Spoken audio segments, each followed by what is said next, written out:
عليه وسلم خيركم من تعلم القرآن وعلم أو كما قال النبي عليه الصلاة والسلام আজকে আমাদের এই মুবারক হাদিসে আছে রাসূল বলেন আইনা সামানুন আইনা তুসউন 70 বছর পার হয়েছে তারা কোথায়, বয়স 80 পার তারা কোথায়, তাহাদের কলম উঠে নেওয়া হয়, তাহাদের খাতা কসুর সব মাফ করে দেওয়া হয়। এমন একজন মহান বুজুর্গ আমাদের সামনে আছেন, ব্রাহ্মণবাড়িয়ার সকল আলেমদের উস্তাদ, সরাসরি উস্তাদ, অনেকে উস্তাদের উস্তাদ, অনেকে নাতি উস্তাদ। আল্লাহ তাআলা তার হায়াতকে আরো বাড়ায় দেন, সকলে বলি আমিন।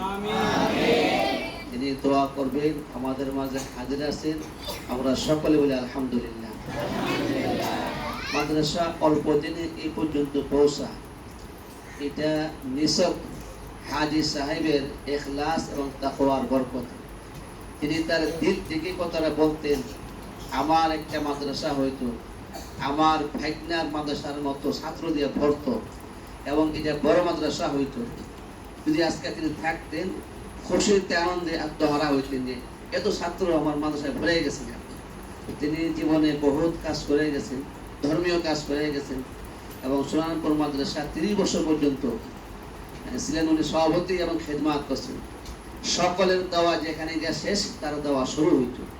অনেক তুফান এসে একমাত্র তিনি গিয়ে পাশে দাঁড়াইতেন। তার ইখলাস তাকওয়ার ফল হইতে আজকে মাদ্রাসা এবং তারই অরুজাত সন্তান মাওলানা শরীফ সাহেব বর্তমানে তিনি হাল দর্শন মাদ্রাসার এবং পরিশ্রমে, মেহনতে এবং ইখলাস তাকওয়ায় এতটুকু পড়তেন। তার ধারণা এবং তার স্বপ্ন বাস্তবায়ন করবে, আল্লাহ বাস্তবায়ন করুক। এই মাদ্রাসা আশুগঞ্জের মধ্যে বড় একটি মাদ্রাসা হওয়া, যেমন যে পর্যায়ে দাওলা কাম যে পর্যায়ের, সেই পর্যায়ের বড় মাদ্রাসা হওয়া, আল্লাহ তাআলা তার আরো আশা কল্পনাকে আল্লাহ পুরা করে, সকলে বলে আমিন। তোমরা যারা আসো, যেখানকার উস্তাদ যারা আছে, সকলে আহলে ইলম, মাদ্রাসা যিনি নাজিম তালিমাত, তিনি দারুল দেওয়ান মাদ্রাসার মায়ানাস ছাত্র ছিলেন, আমাদের জামিল মাদ্রাসারও ছিলেন সিরিয়ালের ছাত্র, নম্বর আওয়াল থাকতেন। সকলেই তাকে ইস্তেমা করতেন এবং আদর করতেন। ভালো লেখাপড়া হওয়ার কারণে সুনানপুর মাদ্রাসায়ও তিনি বড় কিতাবাদি পড়ান। সেখানকার যারা উপরের তালিকায়, মিডিয়ার তালিকায় সর্বোচ্চ পর্যায়ের শিক্ষকদের মধ্যে গণ্য আছেন। তোমরা যা ফায়দা হাসিল করার, এলেম শিখবার, এখান থেকে শিখতে পারো। আর বাকি যারা আছেন তারাও সকলের যোগ্য যোগ্য উস্তাদ এখানে পড়ানো হয়েছে। তোমরা সকলেই উস্তাদের কাছ থেকে তাদের হুকুম মান্না, তাদের আদর্শ গ্রহণ করে এলেম শিখবার চেষ্টা করবা।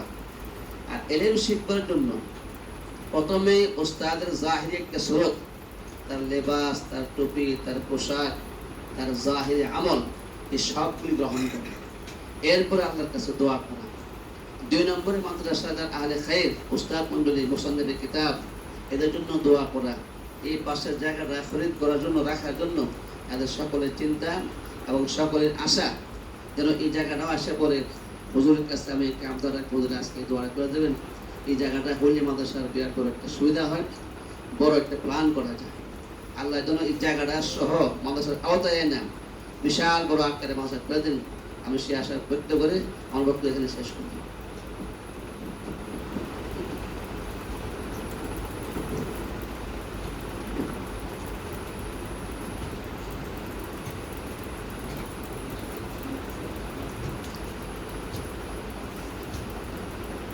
আমাদের প্রচুর আছে মাদ্রাসা বিরাট,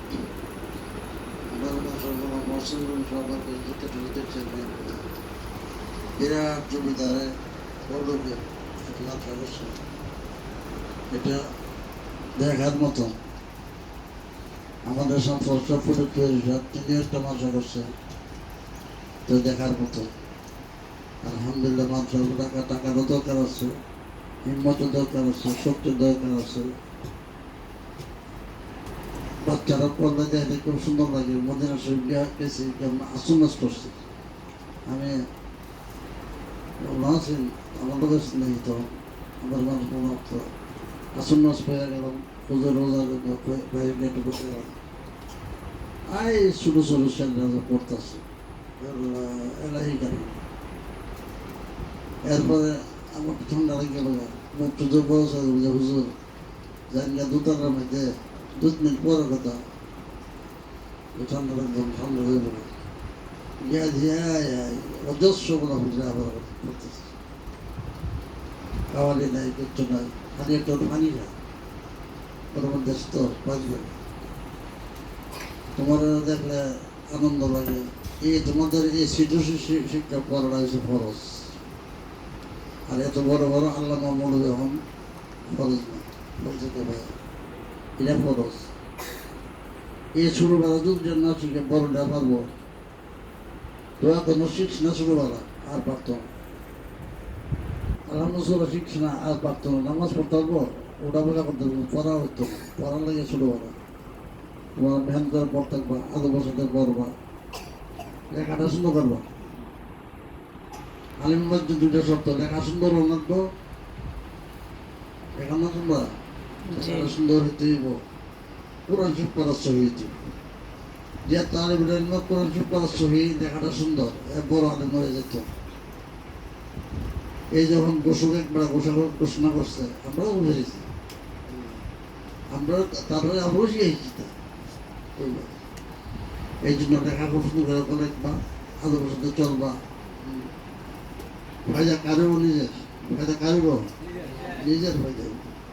আল্লাহ পাক এই মাদ্রাসা কবর করুক। জঙ্গলের ভিতরে মাদ্রাসা, পটিয়া মাদ্রাসা জঙ্গলের ভিতরে, মুখ তোমার বুঝে গেছে, বলি না জঙ্গলের ভিতরে, এটা তো জঙ্গল না, সুন্দর জায়গা, আরো সুন্দর রাস্তা হইব। তোমার টাকা বড় আল্লাহ এই মাদ্রাসাকে কবর করুক, বড় মাদ্রাসা করে দো আল্লাহ, এই মাদ্রাসা আপনার